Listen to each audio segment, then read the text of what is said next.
O Ministério Público Federal descobriu quem é o verdadeiro genocida na presidência da República, Luiz Inácio Lula da Silva. Pois é, o político que tanto usou esse termo para acusar o seu principal adversário, que precisou lidar com uma situação sem precedentes, agora é alvo de uma investigação preliminar aberta pelo Ministério Público Federal após identificar indícios de omissão do governo Lula no combate à Covid. E antes que alguém surja com o argumento de que o principal responsável não é o presidente da República, que é o ministro da Saúde ou algum dos seus subordinados, eu faço questão de lembrar aqui que Lula nunca se preocupou com isso ao fazer as suas acusações. Além de direcioná-la sempre à pessoa do ex-presidente, ele ainda afirmou em uma entrevista à Rede TV no dia 27 de fevereiro de 2024 que não esperaria a tipificação de genocídio para chamar de genocídio. Ou seja, se ele acha que alguém é genocida, ele chama de genocida e pronto.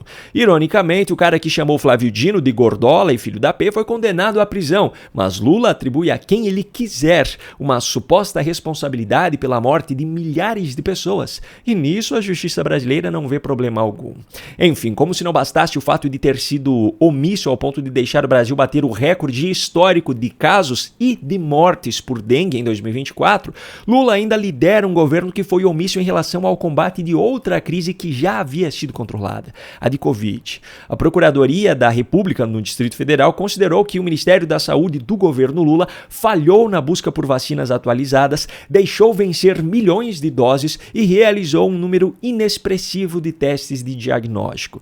E a parte mais irônica é que isso foi apontado em um inquérito civil que originalmente mirava a gestão de Bolsonaro. Mas o documento do Ministério Público Federal, que é do final de setembro desse ano, aponta que as práticas do governo anterior, que foram tão criticadas, aconteceram também no governo Lula.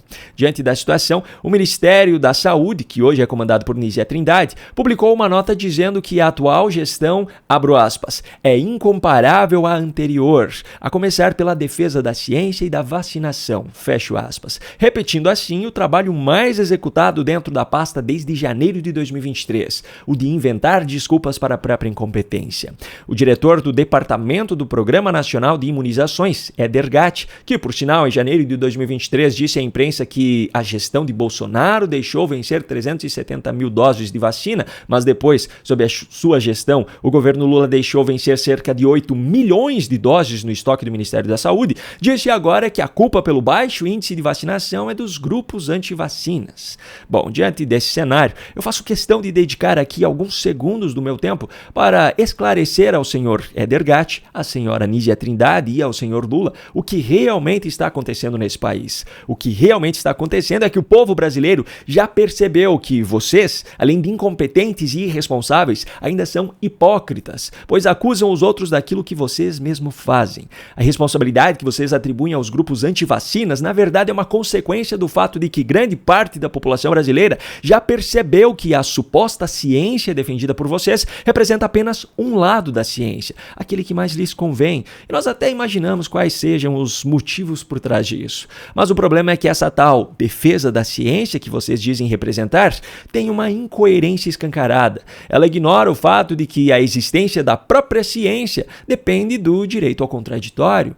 Ao impedir, através da censura, que o outro lado da moeda chegue ao povo brasileiro para que cada cidadão, por conta própria, tome a sua decisão, vocês deixam claro que a defesa não é da ciência, mas dos seus próprios interesses. Bom, voltando à matéria, foi trazido ainda um trecho do relatório do Ministério Público Federal que aponta que o Ministério da Saúde do governo Lula tem organizado compras de vacinas e testes com base em dados imprecisos e afirma o seguinte, abro aspas, ocorre que o número real de casos e óbitos por Covid-19, especialmente a partir de 2023, é desconhecido. Eis que as já escassas políticas de testagem foram completamente abandonadas, sobretudo a partir da metade do ano de 2022, fecho aspas. O MPF afirma ainda que a falta de dados leva à falsa conclusão de que a transmissibilidade do vírus diminuiu, quando em verdade o que decresceu foi somente a quantidade de testes realizados. Com isso, comprova-se aquilo que eu e muitos outros já vínhamos dizendo desde o início do governo Lula. Bastou trocar o governo para que o vírus parecesse ter deixado de existir. O governo não fazia mais informes, a imprensa tradicional brasileira já não fazia mais questão nenhuma de acompanhar os dados. É como se isso simplesmente não existisse mais. Lula, inclusive, deu uma bela demonstração do seu conhecimento sobre esse tipo de prática ao acusar governadores em relação às estatísticas da segurança pública dos seus respectivos estados em uma reunião realizada no Planalto na última quinta, dizendo que, abro aspas, cada um produz a informação que lhe interessa, fecho aspas. Em relação à Covid, fica provado agora que, para sustentar a narrativa criada contra o seu adversário, Lula assumiu o governo e, a partir desse momento, apenas produziu a informação que lhe interessa.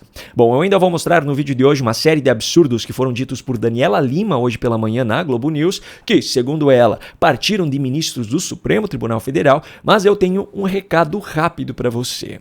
Nem mesmo o resultado negativo nas eleições municipais de 2024 é capaz de frear a militância de esquerda. Ainda faltam 2 anos para o pleito de 2026, mas o exército de esquerdistas já está se articulando para propagar velhas e novas narrativas contra os seus adversários. Para evitar que o Brasil continue nesse cenário catastrófico decorrente do resultado de 2022, é muito importante que cada cidadão de direita esteja preparado para combater essa militância da melhor forma possível, derrubando completamente os seus argumentos.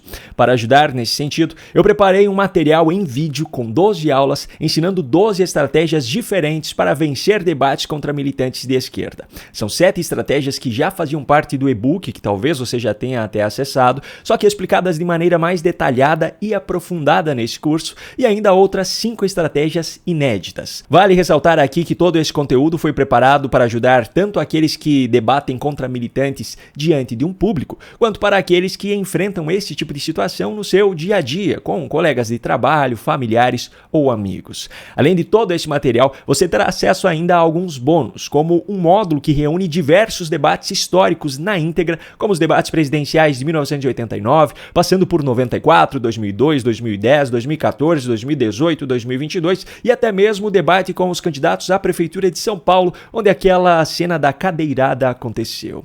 Você também terá acesso a um módulo bônus de aulas com os principais ensinamentos de livros best-sellers mundiais, com conteúdo relevante para ajudar você a se preparar ainda mais para esses debates.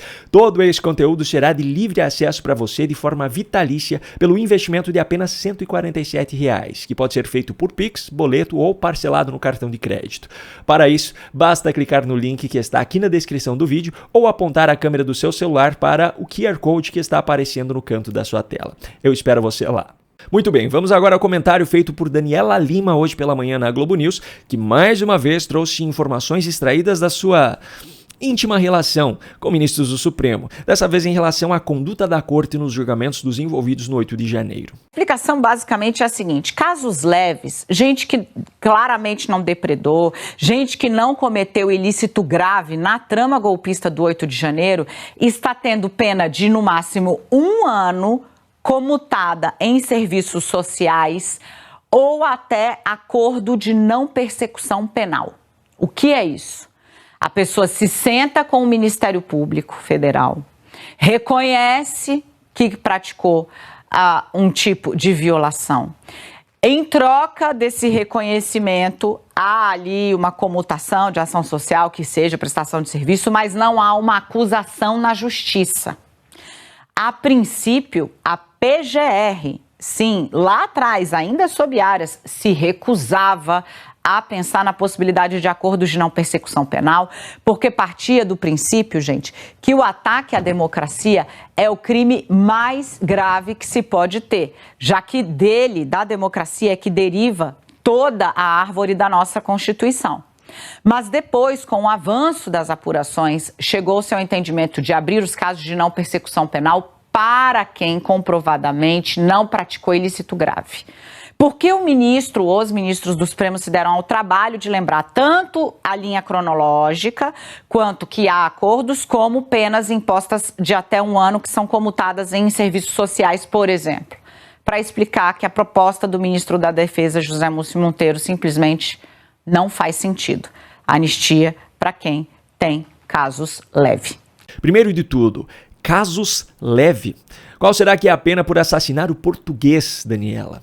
Agora, o principal. Os ministros do Supremo falam como se fosse fruto da sua benevolência a condenação a apenas 1 ano àqueles que não cometeram, por exemplo, depredação. Só que a pena prevista para dano ao patrimônio público, que já é maior que o dano ao patrimônio alheio, de acordo com o Código Penal, é de 6 meses a 3 anos de detenção, convertida à prestação de serviços para réus primários. Então, não há absolutamente nenhuma benevolência por parte dos ministros. Pelo contrário, o tal ataque à democracia, que Daniela Lima disse ser o crime mais grave, não passa de um fruto da imaginação dos ministros. Isso já foi confirmado por inúmeros juristas de grande notoriedade nesse país. Notoriedade e conhecimento muito maior que o dos próprios ministros do Supremo, por sinal.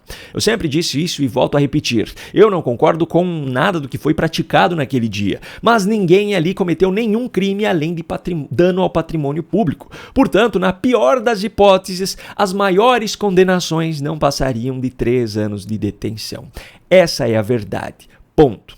Um grande abraço e até a próxima.